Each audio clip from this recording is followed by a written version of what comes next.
তব আখলাক করেছে খোদা সুমহান, সুন্দর অবয়ব করেছে রহমান। আলহামদুলিল্লাহি রব্বিল আলামিন ওয়াসসালাতু ওয়াসসালামু আলা খাতামিন নাবিয়্যিন, আম্মা বা'দ, ফাআউযু বিল্লাহি মিনাশ শাইতানির রাজীম। বিসমিল্লাহির রহমানির রহিম। আসসালাতু ওয়াসসালামু আলাইকা ইয়া রাসূলুল্লাহ, আসসালাতু ওয়াসসালামু আলাইকা ইয়া হাবিবাল্লাহ, আসসালাতু ওয়াসসালামু আলাইকা ইয়া নাবিয়্যাল্লাহ ওয়া আলা আলিকা ওয়া সাহাবিকা ইয়া নূরাল্লাহ।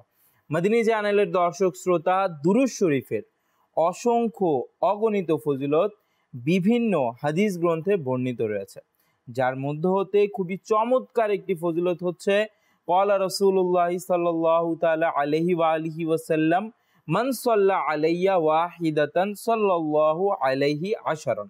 অর্থাৎ প্রিয় নবী রাসূল আরবি সাল্লাল্লাহু আলাইহি ওয়া আলিহি ওয়াসাল্লাম ইরশাদ করছেন, যে ব্যক্তি প্রিয় নবী সাল্লাল্লাহু আলাইহি ওয়া আলিহি ওয়াসাল্লামের প্রতি একবার দুরূদ শরীফ পাঠ করবে, আল্লাহ তাআলা তার উপর 10টি রহমত নাজিল করবে। জি মাদিনী চ্যানেলের দর্শক শ্রোতা, আমরাও যদি আল্লাহ পাকের দরবার থেকে রহমতের আশাবাদী হই, তাহলে আমাদেরকেও অধিক হারে দুরূদ শরীফ পাঠকারী হতে হবে এবং বেশি বেশি করে দুরূদ শরীফ পড়তে হবে। অবশ্যই এটি খুব সহজ এবং ছোট একটি আমল, অর্থাৎ খুব সহজে আদায় হয়ে যায়, পালন করা যায়। তো এই আমলের মাধ্যমে আমরা অনেক বেশি বরকত অর্জন করতে পারি। আল্লাহ তাআলা আমাদেরকে তৌফিক দান করুক।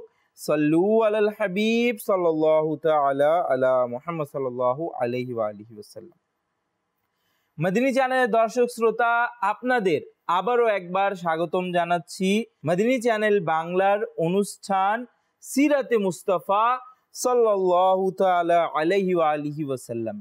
এই অনুষ্ঠানে আমরা প্রিয় নবী রাসূল আরবি সাল্লাল্লাহু তাআলা আলাইহি ওয়া আলিহি ওয়াসাল্লামের জীবনী সম্পর্কে, চারিত্রিক সুন্দর সুন্দর মহত্বপূর্ণ বৈশিষ্ট্যগুলো সম্পর্কে জেনে থাকি এবং সেগুলো আমরা কিভাবে নিজেদের জীবনে বাস্তবায়ন করতে পারি সেই সম্পর্কেও আলোচনা করে থাকি। আজ যে বিষয় আমরা জানবো সেটা হচ্ছে কাবা ঘরের নির্মাণ ইতিহাস। কাবা ঘর যে নির্মাণ হয়েছে এর ইতিহাস কি, সেই বিষয়ে আমরা ইনশাআল্লাহ তাআলা জানবো। মদিনী চ্যানেলের দর্শক শ্রোতা, প্রিয় নবী রাসূল আরবি সাল্লাল্লাহু তাআলা আলাইহি ওয়া আলিহি ওয়াসাল্লাম এর যৌবন কালও ছিল খুবই মর্যাদাশীল, সম্মানিত এবং আমাদের জন্য এর মধ্যে রয়েছে অনেকগুলো শিক্ষণীয় বিষয়। নবী করিম সাল্লাল্লাহু তাআলা আলাইহি ওয়া আলিহি ওয়াসাল্লাম এক তো আমানতদার ছিলেন, এক সত্যবাদী ছিলেন। তো এই আমানতদারি এবং সত্যবাদিতার বদৌলতে কুরাইশের যারা বড় বড় সর্দাররা রয়েছে, সাধারণ ব্যক্তিরা রয়েছে, সবাই টপ টু বটম সবাই নবী করিম সাল্লাল্লাহু তাআলা আলাইহি ওয়া আলিহি ওয়াসাল্লামকে সম্মানের চোখে দেখতো। নবী করিম সাল্লাল্লাহু তাআলা আলাইহি ওয়া আলিহি ওয়াসাল্লামকে শ্রদ্ধা করত। এমনকি নবী করিম সাল্লাল্লাহু তাআলা আলাইহি ওয়া আলিহি ওয়াসাল্লামের আমানতদারি এবং সততার কারণে নবী করিম সাল্লাল্লাহু তাআলা আলাইহি ওয়া আলিহি ওয়াসাল্লামের নাম হয়ে গিয়েছিল প্রসিদ্ধ আল আমিন। আরবি শব্দের অর্থ কিন্তু আমানতদার। তো আমরা চিন্তা করতে পারি সেই মূর্খতার যুগ, আইয়ামে জাহিলিয়াত, সেই সময় নবী করিম সাল্লাল্লাহু তাআলা আলাইহি ওয়া আলিহি ওয়াসাল্লাম কিরূপ সুন্দর চারিত্রিক বৈশিষ্ট্য প্রদর্শন করেছেন, লোকদের সামনে উপস্থাপন করেছেন, নিজের জীবনে বাস্তবায়ন করেছেন, যার কারণে সেই যুগেও মানুষ তাকে আমানতদার, ভালো চারিত্রিক বৈশিষ্ট্যের অধিকারী এই গুণবলিতে ভূষিত করতেও বাধ্য ছিল। মদিনী চ্যানেলের দর্শক শ্রোতা, তো নবী করিম সাল্লাল্লাহু তাআলা আলাইহি ওয়া আলিহি ওয়াসাল্লামের যখন 35 বছর বয়স, এ সময় অতি বৃষ্টি এবং বন্যাজনিত কারণে কাবা ঘরের ভিত্তি একেবারেই ধ্বংস হয়ে পড়ে। হযরত ইব্রাহিম আলাইহিস সালাম এবং হযরত ইসমাইল আলাইহিস সালাম কর্তৃক নির্মিত ঘর অনেক পুরাতন হয়ে যায়। আমালিকা গোত্র, বনি জুরহাম গোত্র এবং কুসাই এরা সকলে তাদের সময়কালে কাবা ঘরের সংস্কার কাজ সম্পন্ন করেছে।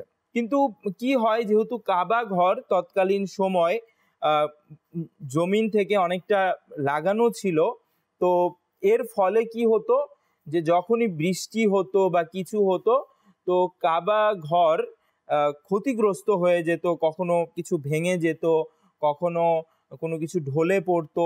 তো এমন বিভিন্ন রকম সমস্যা দেখা দিত।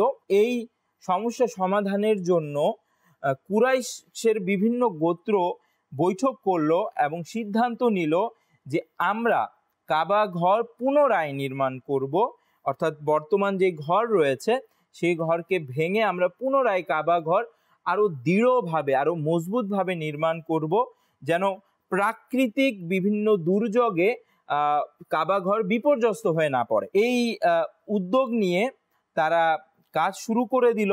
কাজ শুরু করার পর কুরাইশ বংশের যে সর্দাররা রয়েছিল তারাও মাঠে নেমে পড়ল। কাবা ঘর নির্মাণ করার জন্য তারা পাথর ইত্যাদি এগিয়ে নিতে লাগলো এবং যা যা করা দরকার কাবা ঘর নির্মাণের ক্ষেত্রে, পাথর আনা, তো পাথর রাখা, তো কোনো কিছু বহন করা, পরিশ্রম করা, সব কিছু কুরাইশ গোত্রের বড় থেকে ছোট সবাই কাজে অংশগ্রহণ করলো। এই বরকতপূর্ণ একটি কাজ ছিল তাদের নিকট। তো এই বরকতপূর্ণ কাজে সবাই অংশগ্রহণ করলো, কিন্তু এখানে বিপত্তি তখনই দেখা দিল যখন হাজরে আসওয়াদ যেটা রয়েছে কাবা ঘরের মধ্যে, যেটি একটি বিশেষ অংশ রয়েছে, আপনারা জানেন হাজরে আসওয়াদ সম্পর্কে। তো হাজরে আসওয়াদ যখন সেই দেয়ালে রাখার পালা আসলো, তখন একটি বিপত্তি দেখা দিল, মতানৈক্য দেখা দিল। যেহেতু হাজরে আসওয়াদ অনেক বরকতময় এবং সম্মানিত একটি বরকতপূর্ণ জিনিস, কাবা ঘরের নির্মাণের ক্ষেত্রে কুরাইশ বংশের বিভিন্ন গোত্রের সবাই চাচ্ছিল যে আমার গোত্রের সর্দার যেন সেটা তুলে সেই জায়গায় নিয়ে রেখে, অবশ্যই এটা আমাদের জন্য সম্মান সূচক এবং গর্বের বিষয় হবে। তো এই আশায় সবাই চাচ্ছিল যে তার গোত্রের সর্দার যেন সেটা নিয়ে সেখানে রাখুক। তো এই মতানৈক্যের কারণে দেখা গেল সেটা রাখার ক্ষেত্রে 1-2 দিন করে 4-5 দিন পার হয়ে গেল। তো এই যে দিনগুলো পার হওয়ার পর এমন এক পর্যায়ে আসলো, তারা যুদ্ধের প্রস্তুতি নিতে শুরু করলো। কোনো একটা প্রাণীর রক্ত পেয়ালাতে নিয়ে তারা সেটার মধ্যে আঙুল চুবিয়ে সেই রক্তটা খেয়ে তারপর তারা কি করত, যুদ্ধের প্রতিশ্রুতি নিত। তো এমনই তারা করলো, যুদ্ধের প্রতিশ্রুতি নিল। নেয়ার পর আর এই যে 2 গোত্র ছিল যারা পারস্পরিক যুদ্ধের প্রস্তুতি নিচ্ছে, তারা ছিল বানু আব্দুদ্দার এবং বানু আদি। এই 2 গোত্র যুদ্ধের প্রস্তুতি, শপথ ইত্যাদি নিল। 5ম দিনে হারামে কাবায় সকল গোত্রের লোকেরা একত্রিত হলো হারাম শরীফে। অতঃপর গোত্রসমূহের বিরোধ নিরসন করার জন্য এক প্রবীণ লোক সে পরামর্শ দিল যে আগামীকাল খুব ভোরে যে ব্যক্তি হারামে কাবায় সর্বপ্রথম প্রবেশ করবে, সে যা ফয়সালা করবে আমরা সবাই সেটা মেনে নিব।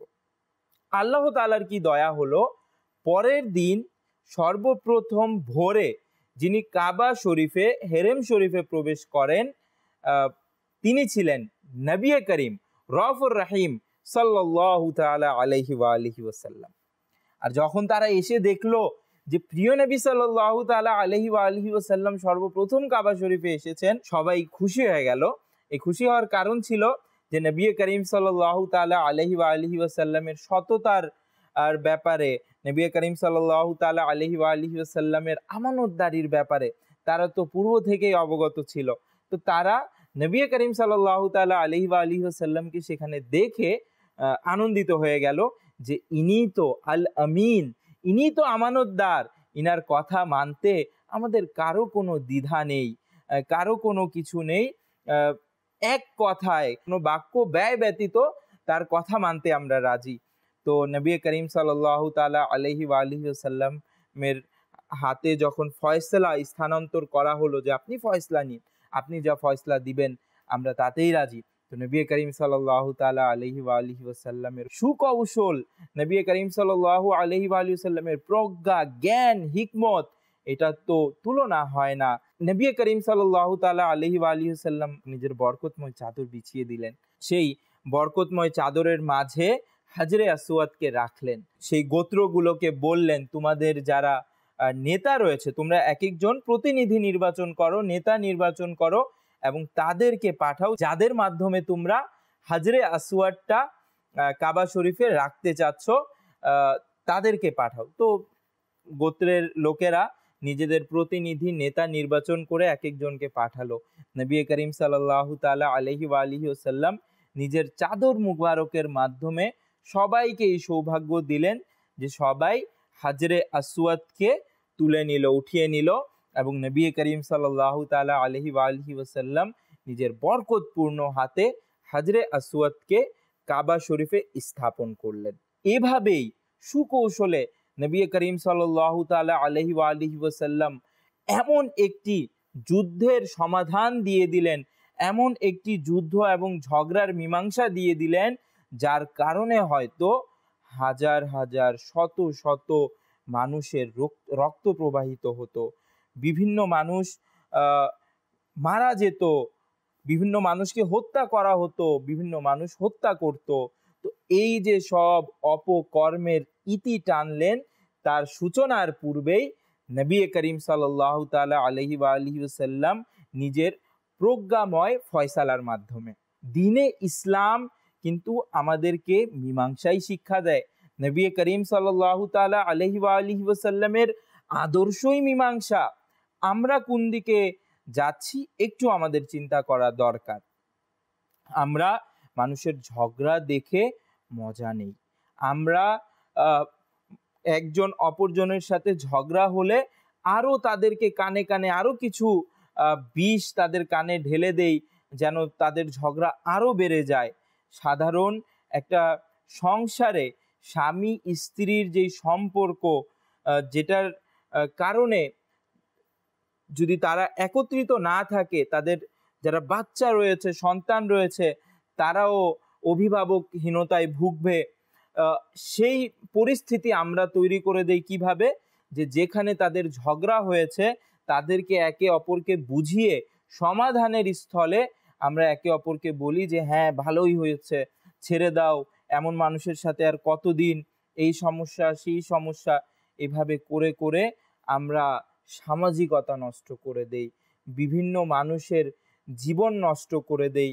একজন ছেলে যার মা বাবার বিচ্ছেদ ঘটেছে বিনা কোনো কারণে, বিনা কোনো যথার্থ কারণে, সেই ছেলের ছোট থেকে বড় হওয়া এবং সুপথে পরিচালিত হওয়াটা কতটা জটিল, কতটা কঠিন, এবং নিজেকে সেইভাবে মানুষ হিসেবে, মানুষের মতো মানুষ হিসেবে গড়ে তোলা কতটা কঠিন, যার সাথে হয় সেই বুঝতে পারে। কিন্তু যখন কেউ কারো কানে বিষ ঢেলে দেয়, তখন বিন্দু মাত্র অন্য কিছুর চিন্তা করে না। এই কয়েক মিনিটের, এই কয়েক ঘন্টার কথা, এই কয়েক ঘন্টার সমস্যা যা সমাধান করতে চাইলে করা যেতে পারতো, বুঝাতে চাইলে বুঝানো যেত, কিন্তু এটা কত দূর পর্যন্ত নিয়ে যাওয়া হয়। নবী করিম রউফুর রহিম সাল্লাল্লাহু তাআলা আলাইহি ওয়া আলিহি ওয়াসাল্লামের জীবনী থেকে আমাদের শিক্ষা নেওয়া দরকার। আর যেখানেই এই সুযোগ হয় যে কারো মধ্যে যদি ঝগড়া হয়ে যায়, আমার কিছু ভালো কথার কারণে তাদের মধ্যে মীমাংসা হয়ে যাবে, আমার কিছু ভালো উপদেশের কারণে, কিছু নেকির দাওয়াতের কারণে তাদের মধ্যে মীমাংসা হয়ে যাবে, তো নবী করিম সাল্লাল্লাহু আলাইহি ওয়া আলিহি ওয়াসাল্লামের এই আদর্শ নিজের জীবনে বাস্তবায়নের ক্ষেত্রে কখনোই নিজেকে বঞ্চিত করা উচিত নয়, বরং সামনে অগ্রসর হয়ে এই দায়িত্বটা নিয়ে নেওয়া, যদি অবশ্যই আপনি তেমন একটি পার্সোনালিটি রাখেন বা আপনি তেমন একটি ফিগার হন যে আপনার কথা শুনে দুজনের মাঝে সমাধান হয়ে যাবে, দুই ভাইয়ের মাঝে, দুই পরিবারের মাঝে, কিংবা পরিবারের দুই সদস্যের মাঝে, তো অবশ্যই এই পদক্ষেপ নেওয়া দরকার। একবার কি হয় যে নবী করিম রউফুর রহিম সাল্লাল্লাহু তাআলা আলাইহি ওয়া আলিহি ওয়াসাল্লাম একটি বরকতময় গাধাকে, যা নবী করিম সাল্লাল্লাহু তাআলা আলাইহি ওয়া আলিহি ওয়াসাল্লামের সাথে সম্পৃক্ত হয়ে যায় তা বরকতময় হয়ে যায়। নবী করিম সাল্লাল্লাহু তাআলা আলাইহি ওয়া আলিহি ওয়াসাল্লাম একটি বরকতময় গাধাকে বাহন হিসেবে ব্যবহার করে তশরিফ নিয়ে যাচ্ছিলেন। হুজুরপুর নূর সাল্লাল্লাহু তাআলা আলাইহি ওয়া আলিহি ওয়াসাল্লাম আনসার সাহাবীদের আলাইহিমির রিদওয়ান এর মজলিসের পাশ দিয়ে অতিক্রম করার সময় সেখানে কিছু যাত্রা বিরতি করলেন। সেখানে বরকতময় গাধাটি প্রস্রাব করলে ইবনে উবাই, যে বাস্তবে মুনাফিক ছিল, সে নাক বন্ধ করে নিল। হযরত আব্দুল্লাহ ইবনে রাওয়াহা রাদিয়াল্লাহু তাআলা আনহু বললেন, হুজুর সাল্লাল্লাহু তাআলা আলাইহি ওয়া আলিহি ওয়াসাল্লামের গাধার প্রস্রাব তোমার মুশকের চেয়েও সুগন্ধিময়। তো নবী করিম সাল্লাল্লাহু তাআলা আলাইহি ওয়া আলিহি ওয়াসাল্লাম যখন চলে গেলেন, তাদের মধ্যে কথা কাটাকাটি হলো, ঝগড়া হয়ে গেল, হাতাহাতি পর্যন্ত হয়ে গেল। তো নবী করিম সাল্লাল্লাহু তাআলা আলাইহি ওয়া আলিহি ওয়াসাল্লাম এসে তাদের মাঝে মীমাংসা করিয়ে দিলেন। আর তখন এই আয়াত অবতীর্ণ হলো। তো এখানে মহান আল্লাহ তাআলা ইরশাদ করছেন যে, আর যদি মুসলমানদের দুটি দল পরস্পর লড়াই করে তবে তাদের মধ্যে মীমাংসা করাও। জিমাদিনী চ্যানেলের দর্শক শ্রোতা, কুরআনে পাকেরও আদেশ এটি যে যদি কোথাও আমরা লড়াই করতে দেখি কাউকে, হ্যাঁ, ঝগড়া বিবাদে লিপ্ত দেখি, তাহলে যেন আমরা সেখানে মীমাংসার চেষ্টা করি। এমন যেন না হয় যে আরও কিছু অপকৌশল অবলম্বনের মাধ্যমে সেই ঝগড়ার আগুনকে আরও উত্তপ্ত করে দেই, এমন যেন আমাদের ভূমিকা না হয়। মাদিনী চ্যানেলের দর্শক শ্রোতা, মীমাংসা সম্পর্কে আরও অনেক বিস্তারিত বর্ণনা রয়েছে। তো মীমাংসা সম্পর্কে জানতে আপনারা www.dawate-islami.net থেকে মীমাংসা করানোর ফজিলত নামের একটি পুস্তিকা রয়েছে, আপনারা বিনামূল্যে সেখান থেকে ডাউনলোড করে নিতে পারেন এবং সেটা পড়তে পারেন, অধ্যয়ন করতে পারেন, অন্যকে অধ্যয়নের জন্য দিতে পারেন। আল্লাহ তাআলা চাইলে সেই রিসালা পাঠের মাধ্যমে, সেই পুস্তিকা পাঠের মাধ্যমে আমাদের মানসিকতায় পরিবর্তন আসবে ইনশাআল্লাহ তাআলা। এভাবে করে সমাজেও পরিবর্তন আসবে আল্লাহ তাআলা চাইলে। মাদিনী চ্যানেলের দর্শক শ্রোতা, তো বলছিলাম কাবা ঘরের নির্মাণের কথা, যেখানে সেই বিবাদে অনেক বড় একটি দুর্ঘটনা ঘটতে পারত, কিন্তু নবী করিম সাল্লাল্লাহু তাআলা আলাইহি ওয়া আলিহি ওয়াসাল্লামের মীমাংসার কারণে সেটা বন্ধ হয়ে গেল এবং অনেক বড় একটি দুর্ঘটনা থেকে কুরাইশ জাতিরা এবং সেই জাতিতে বসবাসকারী লোকেরা রক্ষা পেল। কাবা ঘর তখন নির্মিত হয়ে যায়, কিন্তু মাদিনী চ্যানেলের দর্শক শ্রোতা, সেই সময় সবার সহযোগিতায়, একত্রিত সহযোগিতায়, সবার একতায় কাবা ঘর নির্মিত হয়ে যায়, কিন্তু কিছু সরঞ্জাম এর ঘাটতির কারণে কাবা ঘরের একাংশ বাহিরেই রয়ে যায়। আর সেই একাংশ বাহিরে রেখেই ভিত্তি তৈরি করা হয়। কাবা ঘর নির্মাণের সময় যে অংশটি কুরাইশরা বাহিরে রাখে তার নাম রাখা হয়েছে হাতিম, যেখানে কাবার ছাদের পানি পতিত হয়। অনেকেই চায় যে সেখানে গিয়ে নামাজ পড়তে, কারণ সেখানেই সেটার ভিতরে নামাজ পড়াও কাবার ভেতরেই নামাজ পড়ার সমতুল্য। তো অনেকেই চায় যে সেখানে গিয়ে যেন নামাজ পড়ে। তো ওইখান থেকেও মিজাবে রহমতের ঝর্ণা যেটা আছে, সেখান থেকে সেখানে পানি পড়ে যখন বৃষ্টি পড়ে আল্লাহ তাআলার দয়াতে।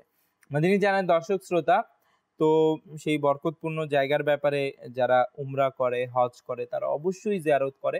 আল্লাহ তাআলা আমাকে, আপনাকে, আমাদের সবাইকে উমরা করার, হজ করার, মদিনা শরীফে হাজিরি দেওয়ার, মক্কা শরীফের হাজিরি দেওয়ার, কাবা শরীফের তাওয়াফ করার তৌফিক দান করুক এবং এই বরকতপূর্ণ স্থানগুলো জিয়ারত করার তৌফিক দান করুক, যে স্থানগুলোর সাথে আমার প্রিয় নবী সাল্লাল্লাহু তাআলা আলাইহি ওয়া আলিহি ওয়াসাল্লামের আলোচনার সম্পর্ক, আমার প্রিয় নবী সাল্লাল্লাহু তাআলা আলাইহি ওয়া আলিহি ওয়াসাল্লামের জীবনীর সম্পর্ক। আল্লাহ তাআলা সেই স্থানগুলোর জিয়ারতের সৌভাগ্য আমাদেরকেও দান করুক। মাদিনী চ্যানেলের দর্শক শ্রোতা, কাবা ঘর কতবার নির্মাণ হয়, তো এই ব্যাপারে কিছু মতানৈক্য রয়েছে। হযরত সৈয়দুনা আল্লামা হালাবি রহমতুল্লাহি তাআলা আলাই তার স্বরচিত সিরাত গ্রন্থে বলেন কাবা ঘরের নির্মাণ কাজ শুরু থেকে বর্তমান পর্যন্ত মোট 3 বার সংগঠিত হয়। আর তিনি বলেন যে সর্বপ্রথম হজরত ইব্রাহিম খলিলুল্লাহ আলাইহিস সালাম কর্তৃক কাবা ঘর নির্মাণ হয়। দ্বিতীয়বার জাহিলিয়া যুগে কুরাইশ গোত্রের লোকদের দ্বারা নির্মাণ হয়। এই দুই নির্মাণের মধ্যবর্তী সময়ের ব্যবধান প্রায় 2735 বছর। তৃতীয়বার কাবা ঘর হযরত আব্দুল্লাহ ইবনে জুবায়ের রাদিয়াল্লাহু তাআলা আনহু কর্তৃক নির্মাণ হয়, যা কুরাইশদের দ্বারা নির্মাণের 82 বছর পর নির্মাণ করা হয়। এই 3 বার মূলত কাবা শরীফের নির্মাণ হয়েছে সম্পূর্ণরূপে। আর এছাড়া যতবার নির্মাণের কথা উল্লেখ রয়েছে সেগুলো মূলত সংস্কার হয়েছে, পরিপূর্ণ নির্মাণ নয় শুরু থেকে শেষ পর্যন্ত, বরং এগুলো সংস্কার, কোনো কিছু ভেঙে গেল, কমে গেল, ধসে পড়লো, তো এগুলোকে সংস্কার করা হয়েছে। আল্লামা জালালউদ্দিন সুয়ুতি রহমাতুল্লাহি তাআলা আলাই তার স্বরচিত গ্রন্থ তারিখে মক্কা সেখানে উল্লেখ করেন যে কাবা শরীফ মোট 10 বার নির্মাণ করা হয়।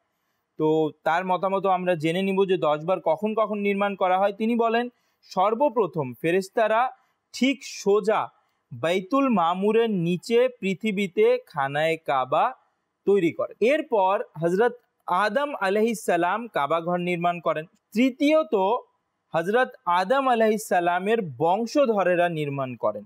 এটা ছিল হযরত আদম আলাইহিস সালামের নির্মাণের পরবর্তী সময়।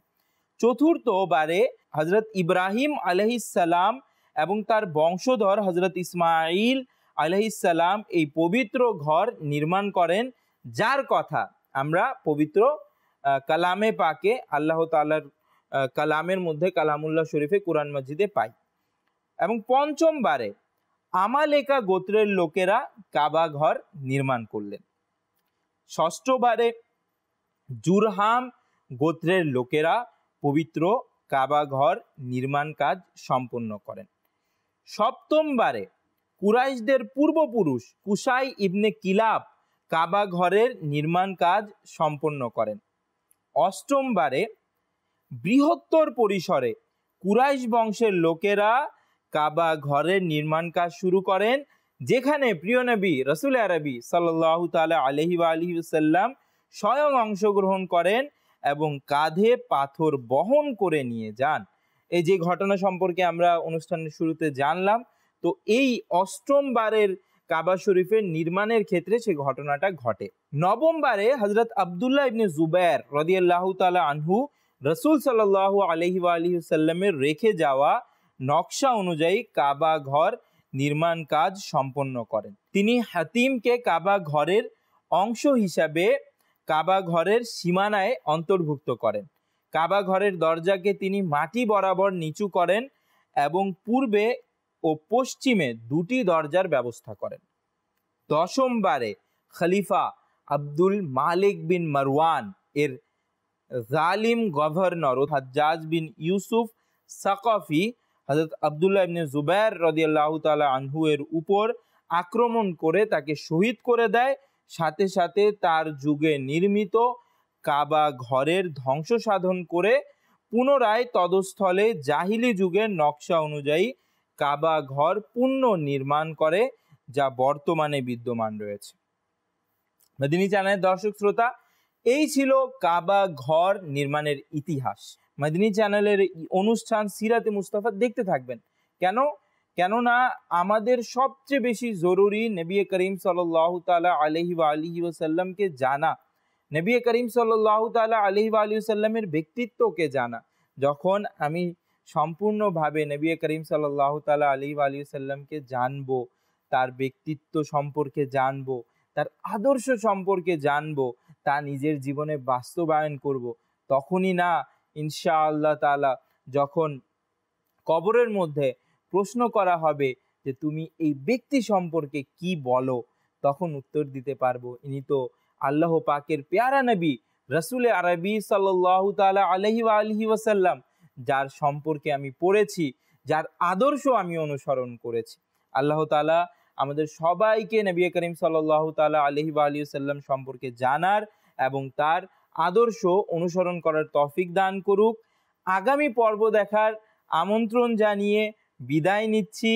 সাল্লু আলাল হাবিব সাল্লাল্লাহু তাআলা আলা মুহাম্মদ সাল্লাল্লাহু আলাইহি ওয়া আলিহি ওয়াসাল্লাম। তব আখলাক করেছে খোদা সুমহান, সুন্দর অবয়ব করেছে রহমান।